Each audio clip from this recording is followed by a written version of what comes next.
जी, Pakistan peoples party के मिर्जा इख्तियार bag साहब हमारे साथ मौजूद हैं। हम इससे पूछते हैं कि सर फरमाएगा कि भारत की जानिब से पाकिस्तान पर यह स्ट्राइक की गई है, किस तरह का रिस्पांस पाकिस्तान दे सकते हैं?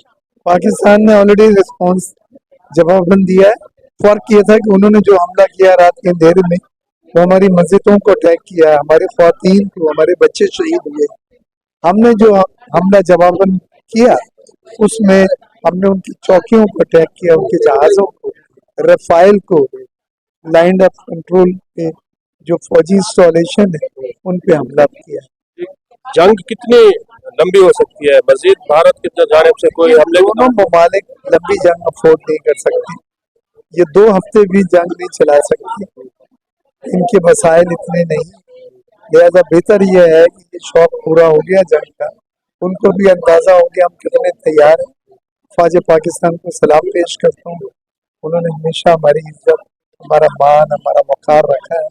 और कल के हमले के बाद हमने बता दिया है कि वो रफाइल जहाज जिसमें मोदी कहता था रफाइल आने दो तो फिर हम बताएंगे, उनके मलबा उठाने की तैयारी करें, उसमें हमारी कोई मदद की जरूरत हो हमें बतलाइए। भारत की जानिब से ये प्रोपेगेंडा किया जा रहा है कि यहाँ पाकिस्तान में दहशत गर्दों के हम जो ठिकाने हैं उन पर हमला किया गया। ये प्रोपेगेंडा क्यों इस तरह का किया जाता है? देखिए, उन्होंने तो ये जवाब पैदा ही करना था कि किस चीज के लिए हमला किया गया है, और उनके पास एक ही जवाब बनता है, दहशत गर्दों।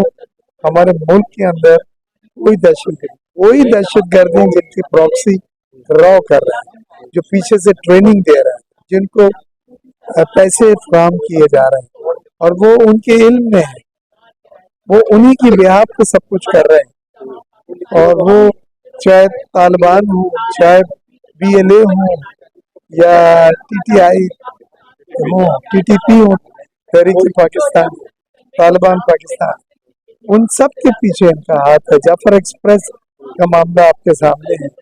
मुआशी लिहाज से किसको ज्यादा नुकसान होगा, पाकिस्तान को या भारत को?